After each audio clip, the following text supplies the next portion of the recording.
Για δεκαετίες, ο Μπένι Άντερσον άφηνε τη μουσική να μιλήσει. Ως η δημιουργική δύναμη πίσω από τους ABBA, χάρισε στον κόσμο μερικά από τα πιο αγαπημένα τραγούδια που έχουν γραφτεί ποτέ. Το νέο άλμπουμ του Μπένι, Piano, κυκλοφορεί αυτή την εβδομάδα. Να τον, με μια ξεχωριστή σόλο εμφάνιση. Αλλά πίσω από κάθε ένα από αυτά τα τραγούδια υπήρχε μια ζωή πολύ πιο περίπλοκη, πολύ πιο επώδυνη και πολύ πιο ανθρώπινη από τι αποκάλυψε ποτέ η Λάμψη. Τώρα, στα 78 του, μίλησε επιτέλους. Για εκείνη, για το κόστος και για το τι πραγματικά συμβαίνει με τους ABBA σήμερα. Αυτή δεν είναι η ιστορία των ABBA που νομίζετε ότι ξέρετε. Από αγόρι της Στοκχόλμης σε μουσικό θαύμα, η μουσική δεν ήταν ποτέ χόμπι για τον Μπένι Άντερσον. Ήταν μια απόδραση. Ήταν η μόνη γλώσσα που είχε νόημα για αυτόν πολύ πριν καταλάβει το κόστος της επιλογής της. Ο Μπένι γεννήθηκε στις 16 Δεκεμβρίου 1946, στο βασιστάν της Στοκχόλμης. Ο πατέρας του, Γκώστα, ήταν πολιτικός μηχανικός που εκτιμούσε τη σταθερότητα και η μητέρα του, Λέιλα, δημιούργησε ένα σταθερό σπίτι. 2 χρόνια αργότερα, γεννήθηκε η αδερφή του, Εύα Λίζ. Το διαμέρισμά τους ήταν μικρό, αλλά γεμάτο ήχο. Ο πατέρας του και ο παππούς του, Εφρέμ, έπαιζαν ακορντεόν με αυτοπεποίθηση και χαρά. Αντιμετώπιζαν τη μουσική ως κάτι φυσικό και απαραίτητο. Ο Μπένι παρακολουθούσε προσεκτικά και είδε πώς οι μελωδίες μεταμόρφωναν τον σοβαρό πατέρα του σε κάποιον πιο ανάλαφρο και ζωντανό. Τότε ήταν που άρχισε σιγά σιγά να ερωτεύεται τη μουσική. Όταν ο Μπένι ήταν 6 ετών, απέκτησε το δικό του ακορντεόν. Στα 10 του χρόνια, άρχισε να μαθαίνει μόνος του πιάνο. Κανένας δάσκαλος δεν τον διόρθωσε, οπότε άκουγε προσεκτικά και εμπιστευόταν το ένστικτό του. Το πιάνο του έδινε μια αίσθηση του ανήκειν που το σχολείο δεν μπορούσε ποτέ. Έτσι, στα 15 του, άφησε το σχολείο για να εμφανιστεί σε νεανικά κλαμπ και μικρές σκηνές. Ο πατέρας του τρομοκρατούνταν ότι ο γιος του θα κατέληγε άφραγκος και θα αγωνιζόταν, χωρίς ένα σταθερό μέλλον στο οποίο να στηριχθεί. Η μητέρα του ήταν ξύπνια τη νύχτα, ήσυχα συντετριμμένη, αναρωτώμενη αν τον είχε απογοητεύσει, αν έπρεπε να τον είχε πιέσει περισσότερο, να τον είχε κρατήσει πιο σταθερά, να τον είχε κρατήσει στην τάξη όπου πίστευε ότι ανήκε. Αλλά ο Μπένι ένιωθε μια βαθιά, ακλόνητη βεβαιότητα ότι η αποχώρηση από τη μουσική θα τον εξάντλησε πολύ πιο οδυνηρά από τι θα μπορούσε ποτέ να τον απογοητεύσει η αποχώρηση από το σχολείο.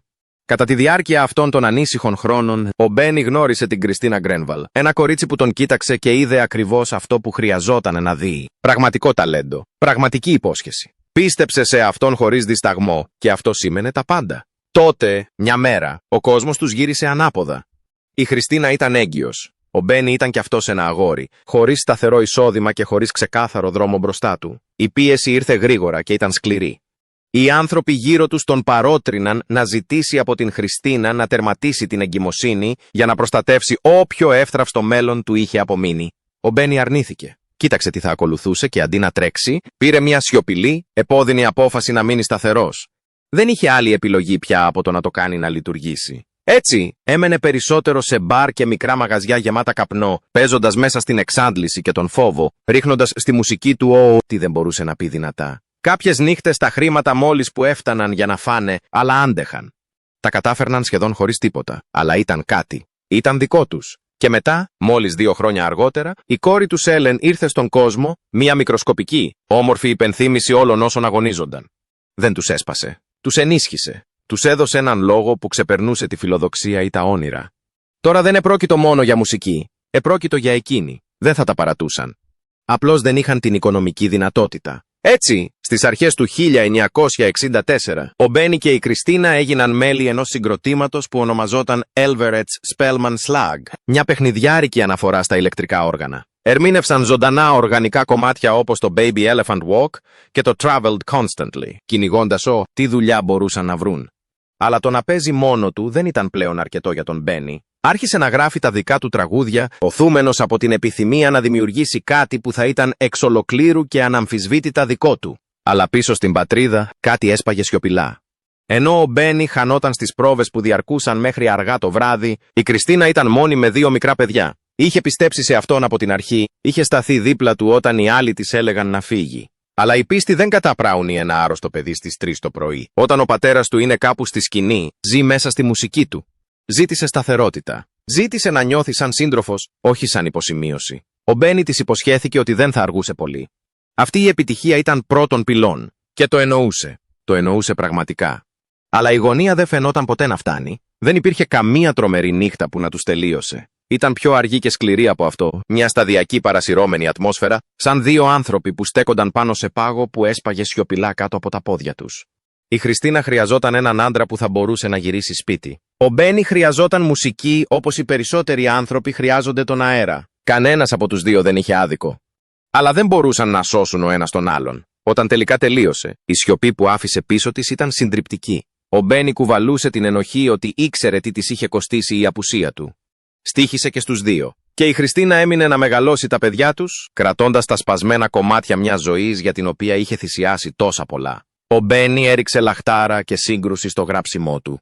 Και η αδιάκοπη ορμή του σύντομα τον οδήγησε σε νέες συνεργασίες και σε ένα συγκρότημα, τους Hep Stars, που θα άλλαζε τη ζωή του για πάντα. Οι Hep Stars και μια μοιραία συνεργασία. Τη νύχτα που ο Μπένι πήγε στην πρόβα με τους Hep Stars τον Οκτώβριο του 1964, έφτασε ως ένας νεαρός άνδρας με μια έντονη ανάγκη να αποδείξει τον εαυτό του. Το συγκρότημα είχε ήδη ενέργεια και γοητεία, αλλά τους έλειπε η κατεύθυνση.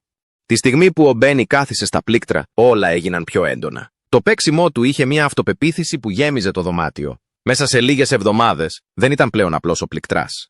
Είχε γίνει η μουσική κινητήρια δύναμη του συγκροτήματος. Οι έφηβοι θαυμαστές φώναζαν το όνομά του. Είχε γίνει είδωλο των εφήβων σχεδόν κατά λάθος.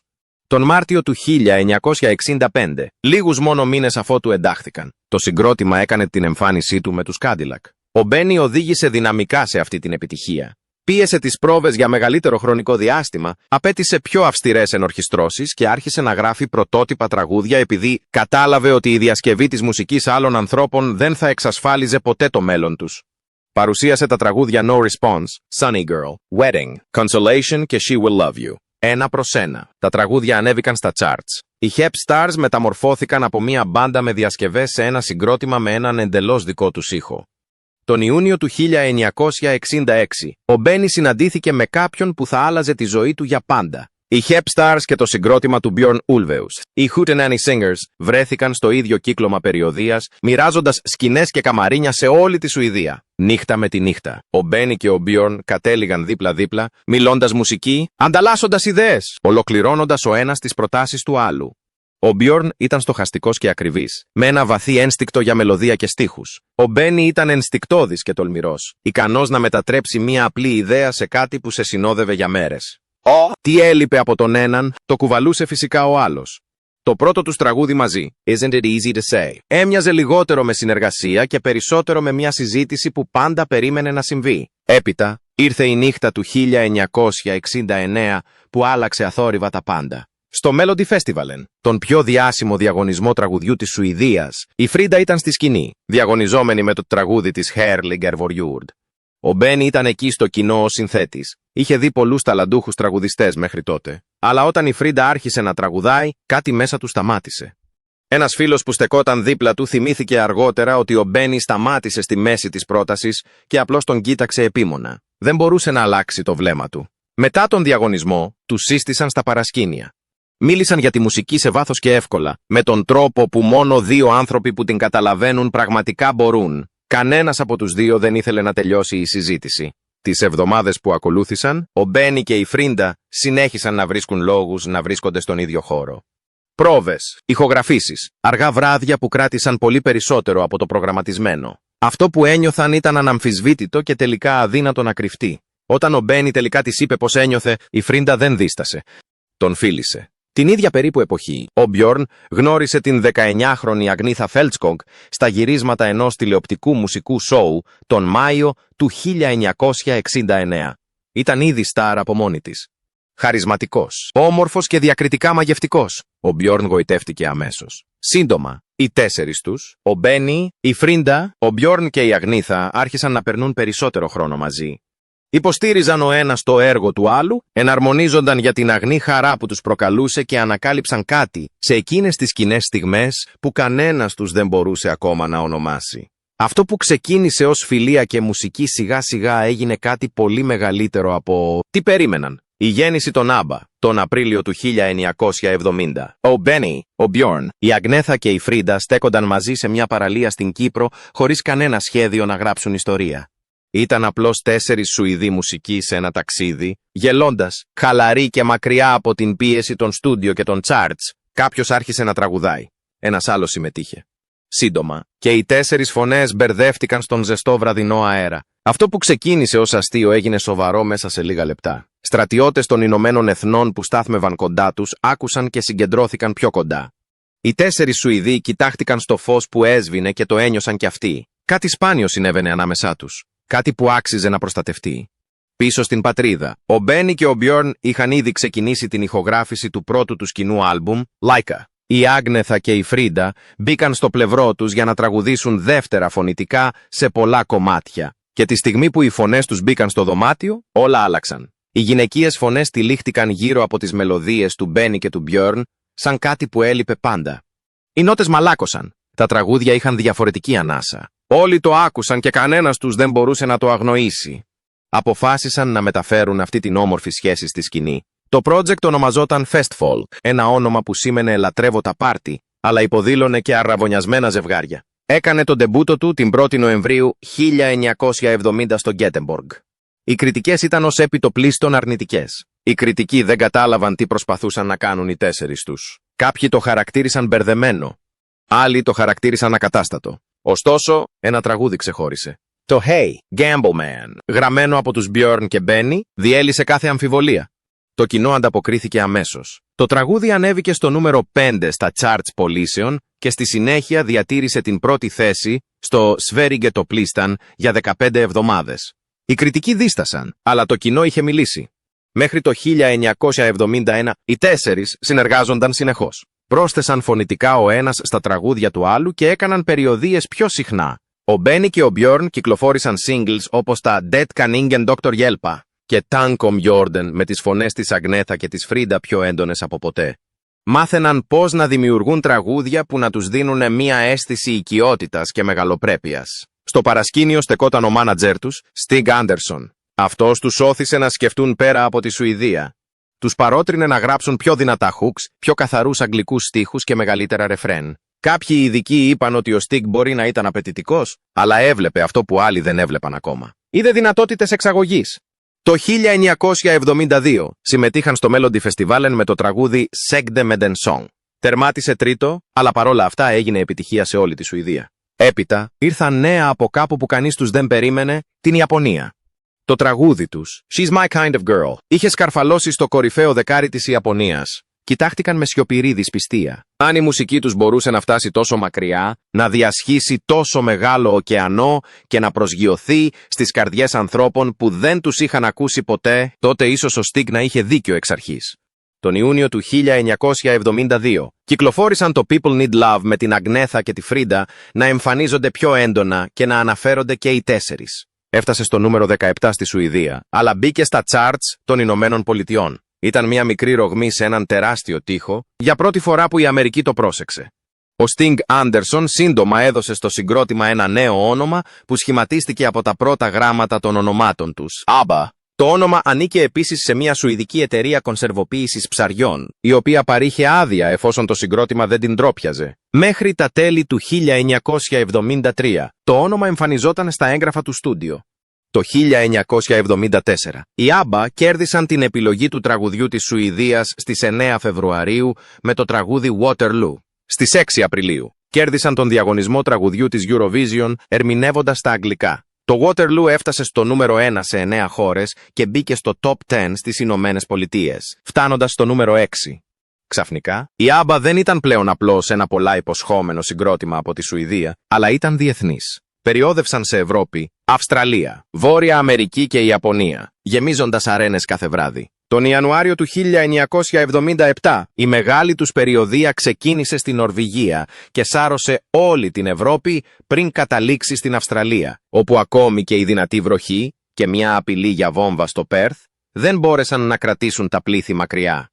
Ο κόσμος δεν τους χόρταζε. Από μια παραλία στην Κύπρο, όπου 4 φίλοι απλώς άρχισαν να τραγουδούν, μέχρι sold-out αρένες σε κάθε ήπειρο. Η άνοδος ήταν εκπληκτική, αλλά πίσω από όλα τα φώτα και τη δόξα, κάτι πιο ήσυχο και πολύ πιο επώδυνο άρχιζε να αναδύεται. 2. Γάμη, υποπίεση.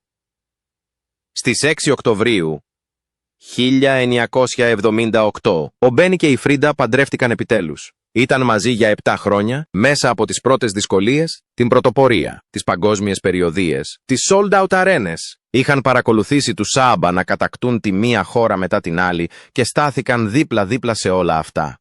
Και τώρα, στο απόλυτο αποκορύφωμα όλων όσων είχαν καταφέρει, το έκαναν επίσημο. Ο κόσμος τους λάτρευε. Οι θαυμαστές έκλαιγαν με τις φωτογραφίες του γάμου. Όλοι υπέθεσαν ότι αν κάποιο ζευγάρι μπορούσε να επιβιώσει από την τρέλα που είχαν καταντήσει οι Άμπα, αυτό ήταν ο Μπένι και η Φρίντα. Είχαν ήδη επιβιώσει από τόσα πολλά. Τι θα μπορούσε να τους διαλύσει? Η απάντηση ήρθε ήσυχα, όπως συμβαίνει πάντα με τα καταστροφικά πράγματα. Οι περιοδίες δεν σταματούσαν ποτέ. Οι ηχογραφήσεις διαρκούσαν μέχρι αργά το βράδυ. Ο Μπένι εξακολουθούσε να αφοσιώνεται στη μουσική όπως πάντα, ολοκληρωτικά, σχεδόν με λαχτάρα. Η Φρίντα συγκράτησε τα πάντα γύρω του. Εμφανίστηκε, έδωσε παράσταση.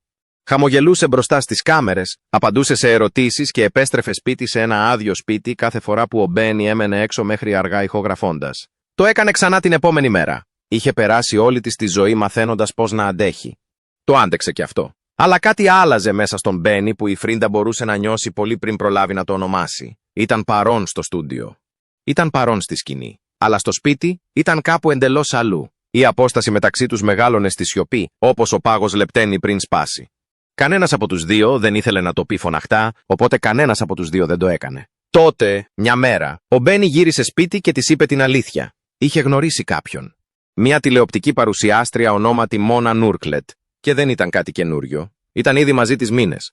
Ενώ η Φρίντα έδινε παραστάσεις δίπλα του, εναρμονιζόταν μαζί του, κοιμόταν κάτω από την ίδια στέγη, ο Μπένι είχε ήδη χτίσει μια άλλη ζωή αλλού. Η Φρίντα έσπασε. Όχι ήσυχα, όχι τακτοποιημένα.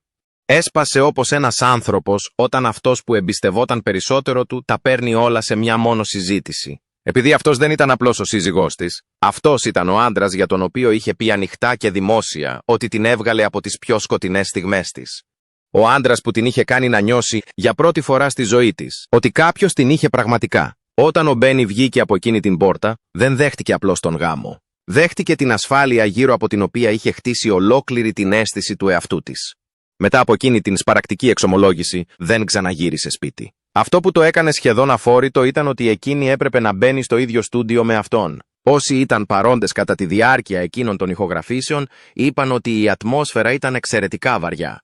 Και ο Μπένι, ακόμη και ο Μπένι το ένιωθε. Κατά τη διάρκεια συνεντεύξεων εκείνη την περίοδο, τα χέρια του έτρεμαν αισθητά. Καπνίζε ασταμάτητα κατά τη διάρκεια των συζητήσεων για το διαζύγιο. Δεν ήταν ανέγκυχτος, αλλά είχε επιλέξει. Και η Φρίντα ήταν αυτή που έμεινε όρθια στα συντρίμμια αυτής της επιλογής. 7 χρόνια νωρίτερα, στις 6 Ιουλίου 1971, ο Μπιόρν και η Αγνίθα είχαν παντρευτεί στο χωριό Βέρουμ, με τον Μπένι στο όργανο να παίζει μαζί τους. Ήταν λαμπερή με βεβαιότητα. 2 ζευγάρια, 4 μουσικοί, ένα κοινό όνειρο. Εκείνη τη στιγμή ένιωθαν σαν οι 4 τους να μπορούσαν να συγκρατήσουν τα πάντα. Αλλά η ίδια αδιάκοπη πίεση που είχε ισοπεδώσει τον Μπένι και τη Φρίντα επέφερε το ίδιο και στον Μπιόρν και την Αγνίθα. Ο γάμος τους διαλύθηκε επίσης. Μέχρι το 1979 ο γάμος είχε διαλυθεί.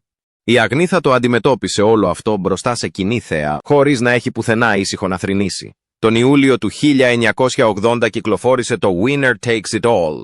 Ο Μπιόρν έγραψε μόνος του τους στίχους με ένα μπουκάλι μπράντι δίπλα του. Η Αγνίθα στεκόταν μόνη της στο στούντιο και τραγουδούσε κάθε λέξη που είχε γράψει, και οι δύο επέμεναν δημόσια ότι δεν επρόκειτο για τον γάμο τους. Αλλά οι άνθρωποι σε εκείνο το δωμάτιο ήξεραν καλύτερα. Οι παρευρισκόμενοι είπαν ότι η σιωπή ανάμεσα στις ηχογραφήσεις ήταν αποπνικτική. Η Άγκαθα αργότερα είπε ότι το τραγούδι της έδωσε ένα μέρος για να εκφράσει τα συναισθήματα που κουβαλούσε για πολύ καιρό. Ο κόσμος το δέχτηκε και τα ένιωσε όλα. Έγινε μια από τις πιο συναισθηματικά καταστροφικές ηχογραφήσεις στην ιστορία της pop μουσικής. Τον Ιανουάριο του 1981, ο Μπιόρν παντρεύτηκε τη Λένα Κιέλγκριν. Αργότερα την ίδια χρονιά, ο Μπένι παντρεύτηκε τη Μόνα Νούρκλετ, τη γυναίκα για την οποία είχε εγκαταλείψει τη Φρίντα. Οι 4 τους συνέχισαν να ηχογραφούν, συνέχισαν να στέκονται μπροστά στα μικρόφωνά τους, με τις ιστορίες τους ανάμεσά τους, σαν ανοιχτές πληγές. Οι φωνές τους εξακολουθούσαν να συνδυάζονται τέλεια όπως πάντα. Ενώ όλα κάτω από τη μουσική έλεγαν μια εντελώς διαφορετική ιστορία. Τα διαζύγια άφησαν τις 2 γυναίκες να στέκονται στα συντρίμμια όλων όσων είχαν χτίσει και όλων όσων είχαν δώσει. Η Αγνίθα το ένιωσε πρώτη, δημόσια. Οδυνηρά και χωρίς να έχει που να κρυφτεί. Αλλά το βάρος που τελικά θα έπεφτε πάνω στη Φρίντα αποδείχθηκε κάτι πολύ πέρα από αυτό για το οποίο θα μπορούσαν να είχαν προετοιμαστεί. Η πρώτη που θα έπεφτε ήταν η κατάρρευση της Αγνίθα, η οποία ήρθε πρώτη και μάλιστα δύσκολη. Μετά το διαζύγιο, η Αγνήθα αναζήτησε σταθερότητα σε νέες σχέσεις. Κανένας από αυτούς δεν της έδινε αυτό που έψαχνε. Η ζωή που είχε γνωρίσει μέσα στου Σάμπα είχε χαθεί και χωρίς αυτήν ήταν εκτεθειμένη με τρόπους για τους οποίους δεν είχε προετοιμαστεί ποτέ. Τίποτα δεν την εξέθεσε πιο ολοκληρωμένα από τον Γκέρτ Βαν ντερ Γκράφ. Ήταν ένας Ολλανδός θαυμαστής που παρακολουθούσε την καριέρα της με μια ένταση που ξεπερνούσε κάθε όριο που μπορεί να περάσει κάποιος. Του αντιστάθηκε για χρόνια. Έπειτα, η εξάντληση ήρθε και η περιέργεια αντικατέστησε την αντίσταση. Αργότερα είπε: «Μετά από λίγο ένιωσα ότι δεν μπορούσα να αντισταθώ άλλο. Ήθελα να τον γνωρίσω». Ήταν μαζί για 2 χρόνια. Όταν τελικά εκείνη τον έδωσε τέλος, ο κόσμος του κατέρευσε. Άρχισε να την παίρνει τηλέφωνο όλες τις ώρες της νύχτας. Του έγραψε μια επιστολή λέγοντας του ξεκάθαρα ότι όλα είχαν τελειώσει, ότι δεν ήθελε τίποτα άλλο, ότι έπρεπε να μείνει μακριά. Πήρε την επιστολή και την έδωσε σε μια σουηδική εφημερίδα, πιστεύοντας ειλικρινά ότι αποδείκνυε ότι μοιράζονταν κάτι πραγματικό. Αυτή η μοναδική πράξη της έδειξε όλα όσα χρειαζόταν να ξέρει για το πόσο επικίνδυνη ήταν πραγματικά. Την παραμονή των Χριστουγέννων, παραβίασε την ασφάλεια που περιέβαλε την ιδιοκτησία της και βρέθηκε να στέκεται στο κτήμα της στο σκοτάδι. Εκείνη ζήτησε δικαστική εντολή και διέταξε την απέλασή του. Προς μεγάλη της έκπληξη, επέστρεψε.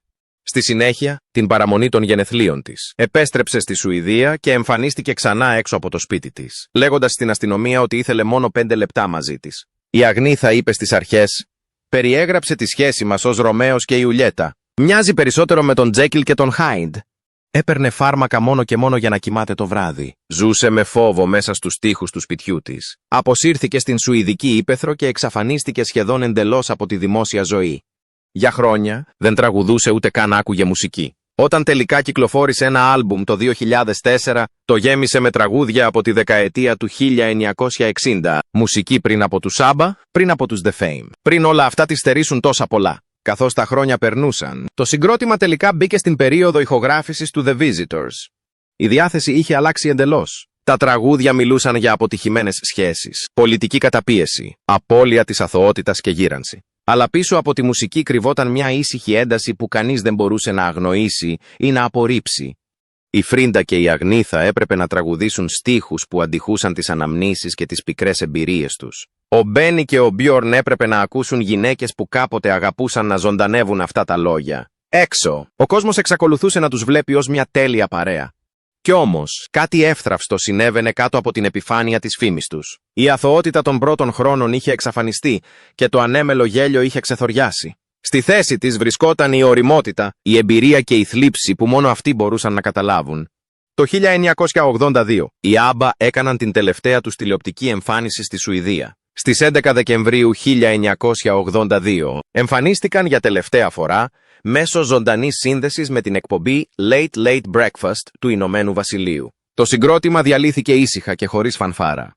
Τα χρόνια που θα ακολουθούσαν θα έφερναν ένα διαφορετικό είδος κινδύνου για όλους τους. Αλλά η Φρίντα ήταν αυτή που θα κληθεί να φέρει το αφόρητο και θα έπρεπε να το φέρει μόνη της. Η καταιγίδα της απώλειας της Φρίντα. Το 1992, η Φρίντα παντρεύτηκε τον πρίγκιπα Χάινριχ Ρούσο Ρόις. Έγινε η πριγκίπισσα Άνι Φράιντ του Ρόις και μετακόμισε στην Ελβετία. Τα βουνά, οι ήσυχες πόλεις και τα γαλήνια τοπία έγιναν το νέο της σπίτι. Ήταν μια ζωή μακριά από τα λαμπερά φώτα της σκηνής και τις ατελείωτες περιοδίες που είχαν καθορίσει τα προηγούμενα χρόνια της. Αναζητούσε ηρεμία και σταθερότητα μετά από δεκαετίες μουσικής, φήμης και προσωπικής θλίψης. Μακάρι να ήξερε ότι οι δοκιμασίες που την περίμεναν θα ήταν σχεδόν αφόρητες. Στις 13 Ιανουαρίου 1998, η Φρίντα έλαβε ένα τηλεφώνημα που ράγισε τη ζωή της. Η 30χρονη κόρη της, Αν Λίσλοτ, οδηγούσε σε καταρακτώδη βροχή κοντά στη Λιβόνια της Νέας Υόρκης, μια μικρή πόλη 20 μίλια νότια του Ρότσεστερ. Το αυτοκίνητό της συγκρούστηκε με ένα φορτηγό. Δεν επέζησε. Η Φρίντα πέταξε αμέσως για τις Ηνωμένες Πολιτείες. Είδε το σώμα της κόρης της. Ξέσπασε δίπλα της, κλαίγοντας ανοιχτά, αγκαλιάζοντάς την, αρνούμενη να δεχτεί τι είχε συμβεί. Η Άννα Λίσλοτ άφησε πίσω της έναν 9χρονο γιο, τον Τζόναθαν. Η Φρίντα όχι μόνο είχε χάσει το παιδί της. Τώρα έπρεπε να κοιτάξει στα μάτια ένα μικρό αγόρι που θα μεγάλωνε χωρίς τη μητέρα του και να βρει έναν τρόπο να εξηγήσει κάτι που δεν είχε καμία εξήγηση. Όσοι συνεργάστηκαν στενά με τη Φρίντα είπαν ότι αρνήθηκε να μιλήσει γι' αυτό στη συνέχεια. Ούτε σε φίλους, ούτε σε συναδέλφους, ούτε στον τύπο. Ο Γκόραλ Χάντσερ, υπάλληλος στον Άμπα, επί χρόνια επιβεβαίωσε ότι η Φρίντα απλώς δεν ήθελε να μιλήσει. Δεν είχε τίποτα άλλο να πει στον κόσμο. Χρόνια αργότερα, σε μια από τις λίγες στιγμές που μίλησε δημόσια για την απώλεια, η Φρίντα είπε ήσυχα: «Μου πήρε πολλά χρόνια. Είναι μια ακατανόητη θλίψη». Πριν η θλίψη φτάσει έστω και στο ελάχιστο, έφτασε ένα ακόμη πλήγμα. Ο σύζυγός της, πρίγκιπας Χάινριχ Ρούσο Ρόις, διαγνώστηκε με λέμφωμα. Ήταν 49 ετών. Η θεραπεία ήταν επιθετική. Η χημειοθεραπεία τον εξάντλησε. Το σώμα του εξασθενούσε ορατά εβδομάδα με την εβδομάδα. Η Φρίντα έμενε στο πλευρό του σε κάθε επίσκεψη στο νοσοκομείο, στην σωματική του παρακμή, στις μακριές νύχτες που ο πόνος τον εμπόδιζε να κοιμηθεί. Μόλις είχε θάψει την κόρη της, τώρα καθόταν στους διαδρόμους του νοσοκομείου, παρακολουθώντας τον άντρα που αγαπούσε να χάνει τη μάχη του, ανάσα προς ανάσα. Τον Οκτώβριο του 1999 πέθανε. Ήταν μαζί του στο τέλος. Μέσα σε 22 μήνες είχε θάψει το παιδί της και τον άντρα της. Η Φρίντα αποσύρθηκε εντελώς. Οι δημόσιες εμφανίσεις σταμάτησαν. Οι συνεντεύξεις τελείωσαν. Αργότερα είπε ότι αυτό που βίωσε της είχε δημιουργήσει μια τόσο βαθιά μοναξιά που σταδιακά έγινε φυσική για εκείνη. Ήταν κατά τη διάρκεια αυτής της περίοδου που άρχισαν να κατακλείζουν οι προσφορές για επανένωση. Ο αριθμός του δισεκατομμυρίου δολαρίων. Στις αρχές της δεκαετίας του 2000 εμφανίστηκαν αναφορές για μια προσφορά 1 δισεκατομμυρίου δολαρίων για συναυλίες επανένωσης. Μια βρετανικό-αμερικανική κοινοπραξία υπέβαλε μια προσφορά που θα τους είχε στείλει σε 250 συναυλίες σε 100 πόλεις σε όλο τον κόσμο. Ήταν, από κάθε άποψη, η μεγαλύτερη προσφορά επανένωσης που έγινε ποτέ σε συγκρότημα στην ιστορία. Περισσότερη από όσοι είχε προσφερθεί ποτέ στους Beatles. Περισσότερο από οποιαδήποτε ομάδα πριν ή μετά, κι όμως αρνήθηκαν. Ο Μπένι Άντερσον το απάντησε ξεκάθαρα και χωρίς δράμα. Είπε σε μια σουηδική εφημερίδα: «Ήταν απίστευτα πολλά λεφτά για να πούμε όχι, αλλά αποφασίσαμε ότι δεν ήταν για εμάς». 7 λέξεις που έκλεισαν την πόρτα σε 1 δισεκατομμύριο δολάρια χωρίς δεύτερη σκέψη. Οι λόγοι πίσω από αυτές τις 7 λέξεις οφείλονταν σε χρόνια απώλειας, απόστασης και αγιάτρευτων πληγών. Αυτό που οι περισσότεροι δεν έβλεπαν ήταν το πόσο διαφορετικά ζούσε ο καθένας τους μέσα σε αυτή τη σιωπή. Ο Μπένι και ο Μπιόρν έχτιζαν παγκόσμιες αυτοκρατορίες. Το Mamma Mia, το θεατρικό musical, που βασίστηκε εξ ολοκλήρου στα τραγούδια των Άμπα, είχε προβληθεί από περισσότερους από 70 εκατομμύρια ανθρώπους παγκοσμίως και αργότερα έγινε κινηματογραφικό franchise με μεγάλη επιτυχία. Το Chess, το musical με θέμα τον ψυχρό πόλεμο, παίχτηκε σε μεγάλα θέατρα στο Λονδίνο, τη Νέα Υόρκη και αλλού. Δισεκατομμύρια δολάρια προήλθαν από τη μουσική που κάποτε τους ένωνε 4. Το κοινό χειροκροτούσε και τους 2 άνδρες. Πρεμιέρες, όρθιες επευφημίες και νέα δημιουργικά project γέμισαν τα ημερολόγια τους. Εν τω μεταξύ, η Αγνήθα συνέχιζε να ανασυγκροτείται μετά από χρόνια φόβου και απομόνωσης από τη δημόσια ζωή. Η Φρίντα εξακολουθούσε να κουβαλάει το βάρος μιας κόρης και ενός συζύγου θαμμένων με διαφορά 12 μηνών. Και οι 2 γυναίκες απλώς προσπαθούσαν να βρουν λόγους για να ξαναμπούν σε έναν κόσμο που τους είχε στερήσει τόσα πολλά. Εν τω μεταξύ, ο Μπένι και ο Μπιόρν συνέχισαν να γράφουν τραγούδια. Η μουσική τους ρέει, γράφονται νέα τραγούδια και η δημιουργική τους ενέργεια συνέχισε να διοχετεύεται σε έργα που άγγιξαν εκατομμύρια. Κάθε μέλος της ομάδας ζούσε στον δικό του κόσμο, διαμορφωμένο από προσωπικούς φόβους, αναμνήσεις και θλίψη. Χρειάστηκαν χρόνια, αλλά τελικά κάτι άλλαξε. Κάτι που λίγοι πίστευαν ότι θα συνέβαινε ποτέ. Πείτε το ότι ο χρόνος επουλώνει παλιές πληγές. Πείτε το ότι οριμότητα. Πείτε το ότι προοπτική, αλλά άνοιξε μια πόρτα που ήταν ερμητικά κλειστή για δεκαετίες. Ταξίδι, η τεχνολογία ανασταίνει το παρελθόν. Το 2018, οι Άμπα μπήκαν ξανά στο στούντιο. Αρχικά, επρόκειτο να είναι μόνο 2 τραγούδια. Οι ηχογραφήσεις ήταν ήσυχες, προσεκτικές, σχεδόν επιφυλακτικές, σαν να δοκίμαζαν αν η απόσταση 4 δεκαετιών μπορούσε πραγματικά να διανυθεί. Αυτά τα 2 τραγούδια σιγά σιγά έγιναν ένα ολοκληρωμένο άλμπουμ, το Voyage. Κάθε αρμονία κουβαλούσε ιστορία, κάθε στίχος κουβαλούσε χρόνια χωρισμού, διαζυγίου, πένθους και επιβίωσης. Ο Μπιόρν Ούλβεους είπε αργότερα ότι όταν στάθηκαν ξανά μαζί στο στούντιο, κοίταξε τα μάτια της Άγνηθα και της Φρίντα και είδε κάτι το αδιαμφισβήτητο. Υπήρχε γνήσια ζεστασιά εκεί, όχι επιβεβλημένη ευγένεια, όχι μια πράξη για τις κάμερες. Ήταν το είδος του βλέμματος που μοιράζονται άνθρωποι που έχουν ζήσει μαζί τον πόνο και έχουν βγει από την άλλη πλευρά. Εκείνη τη στιγμή συνειδητοποίησε ότι ο δεσμός μεταξύ τους είχε επιβιώσει από τα διαζύγια, τη σιωπή και τα χρόνια που είχαν περάσει χώρια. Δεν ήταν πια ρομαντικός και δεν ήταν πλέον εύθραυστος με τον ίδιο τρόπο, αλλά ήταν αληθινός και παρέμενε εκεί. Και μέσα σε όλα αυτά, ο Μπένι Άντερσον παρακολουθούσε στενά τη Φρίντα. Έλεγε λίγα εκείνη την εποχή. Επικεντρωνόταν στη μουσική, αλλά υπήρχαν πράγματα που πρόσεχε, πράγματα που τώρα καταλάβαινε διαφορετικά. Και χρόνια αργότερα θα έσπασε επιτέλους τη σιωπή του για αυτήν και θα αποκάλυπτε τι κουβαλούσε για δεκαετίες. Μέχρι το 2022, οι ABBA λάνσαραν το ABBA Voyage στο Λονδίνο. Τα 4 μέλη δεν στέκονταν στη σκηνή και δεν εμφανίζονταν ζωντανά. Αντίθετα, εμφανίζονταν ως εξαιρετικά λεπτομερείς ψηφιακές εκδοχές του εαυτού τους από το 1979.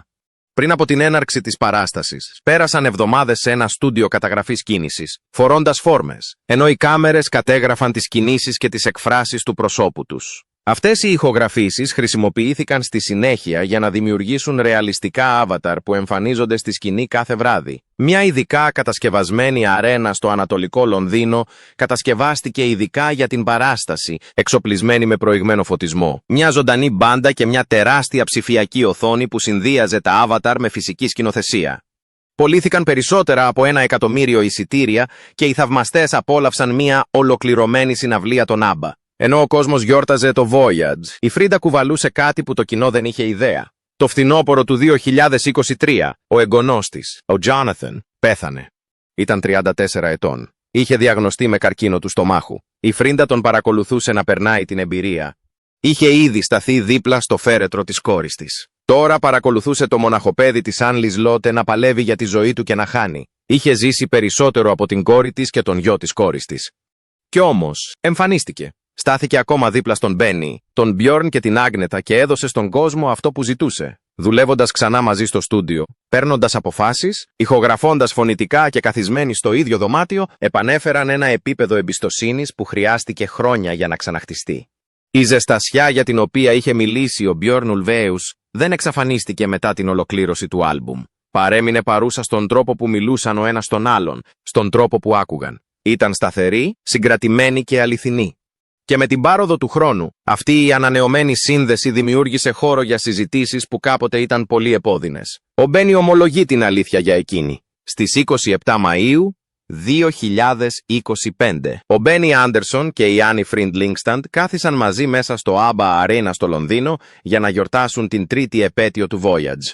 Δεν ήταν απαραίτητο να είναι εκεί. Κανείς δεν ανάγκαζε δύο ανθρώπους στα τέλη της δεκαετίας των 70 να εμφανιστούν, να καθίσουν μαζί και να αντιμετωπίσουν ένα πλήθος που είχε περάσει 50 χρόνια παρακολουθώντας την ιστορία αγάπης τους να ξετυλίγεται και να καταραίει δημόσια. Αλλά ήρθαν και οι δύο μαζί. Αφού τελείωσε η παράσταση, στα παρασκήνια του after party, ο Μπένι κάθισε σε ένα πιάνο. Αυτό κάνει ο Μπένι Άντερσον όταν οι λέξεις δεν είναι αρκετές. Παίζει. Πάντα άφηνε τη μουσική να μεταφέρει ό,τι δεν μπορούσε να πει δυνατά. Τα χέρια του βρήκαν τα πλήκτρα όπως έκαναν πάντα. Φυσικά, χωρίς δισταγμό, χωρίς να χρειάζεται να το σκεφτούν. Και τότε, η Άνι Φριντ Λίγκσταντ άρχισε να τραγουδάει. Μια γυναίκα που βρήκε τον Μπένι και πίστεψε, για πρώτη φορά σε μια ζωή ήδη σημαδεμένη από την απώλεια, ότι αυτό ήταν μόνιμο. Αυτή η πεποίθηση δεν άντεξε στην πίεση όσων είχαν χτίσει μαζί. Ο γάμος έληξε. Και πριν καν καταλαγιάσει ο πόνος, εκείνος προχώρησε και επαντρεύτηκε κάποια άλλη. Κι όμως, έπρεπε να μπει σε εκείνο το στούντιο, να σταθεί μπροστά στο μικρόφωνο και να δώσει τη φωνή της σε τραγούδια για την αγάπη και τη λαχτάρα δίπλα στον άντρα που μόλις της είχε ραγίσει την καρδιά. Το έκανε κι αυτό. Έπειτα έθαψε την κόρη της. Έπειτα έθαψε τον άντρα της. Έπειτα, ο κόσμος την έχασε εντελώς για χρόνια, επειδή απλά δεν είχε μείνει τίποτα να του δώσει. Αυτή η γυναίκα άκουσε το πιάνο του Μπένι και τραγούδισε. Δεν χρειαζόταν. Δεν υπήρχε άλμπουμ για προώθηση, ούτε συμβόλαιο ερμηνείας, ούτε κανενός είδους υποχρέωση. Το μόνο πράγμα σε εκείνο το δωμάτιο ήταν η μουσική και ο άντρας που την έπαιζε. Και μετά από όλα όσα η ζωή είχε αφαιρέσει και από τους δύο, μετά το διαζύγιο και την απόσταση και τις δεκαετίες χωριστών κόσμων, επέλεξε να δώσει τη φωνή της στη μελωδία του για άλλη μια φορά. Στα χρόνια που περιέβαλαν το Voyage, ο Μπένι έλεγε δημόσια ότι η ηχογράφηση με τη Φρίντα ήταν απολύτως φυσική. Είπε ότι οι φωνές τους επέστρεφαν η μία στην άλλη σαν να μην είχε περάσει χρόνος. Είπε ότι από άποψη φωνής, χημείας και όλων όσων δημιούργησαν μαζί, είναι αναντικατάστατη. Αλλά εκείνο το βράδυ στο ABBA Arena έκανε κάτι που κανείς δεν περίμενε. Όταν τελείωσε το τραγούδι και η αίθουσα ηρέμησε, ορισμένες αναφορές υποστηρίζουν ότι ο Μπένι σηκώθηκε αργά από το πιάνο. Σύμφωνα με μερικούς παρευρισκόμενους, την κοίταξε πριν κοιτάξει το πλήθος. Και για μια στιγμή δεν έμοιαζε με θρύλο ή συνθέτη. Έμοιαζε με άνθρωπο που θυμόταν τα πάντα. Είπε ήσυχα, δεν υπήρξε ποτέ καμία άλλη σαν κι αυτήν. Ούτε στο στούντιο, ούτε στη ζωή μου. Το δωμάτιο δεν κουνήθηκε. Συνέχισε. Οι άνθρωποι νομίζουν ότι ξέρουν τι συνέβη μεταξύ μας. Δεν ξέρουν. Αυτό που ξέρω είναι ότι κουβαλούσε περισσότερα από όσα είχε δει ποτέ κανείς. και δεν σταμάτησε ποτέ να εμφανίζεται. Όχι για τη μουσική. Όχι για εμάς. Η Φρίντα χαμήλωσε τα μάτια της, δεν τον διέκοψε. Η φωνή του Μπένι σφίχτηκε ελαφρώς, αλλά συνέχισε. Είναι το πιο δυνατό άτομο που έχω γνωρίσει ποτέ. Και τι κι αν ήμασταν. Τι κι αν είμαστε. Η αλήθεια είναι ότι τίποτα από όλα αυτά δεν θα υπήρχε χωρίς αυτήν. Ούτε τα τραγούδια, ούτε τα χρόνια, ούτε εγώ. Δεν ήταν πρόβα. Ήταν απλό. Και ήταν ειλικρινές. Στα 78 του χρόνια, ο Μπένι Άντερσον επιβεβαίωσε την αλήθεια λέγοντας κάτι που δεν είχε πει ποτέ ξανά ξεκάθαρα. Δεν ήταν απλώς η φωνή του. Δεν ήταν απλώς η πρώην σύζυγός του. Αυτή ήταν η καρδιά του.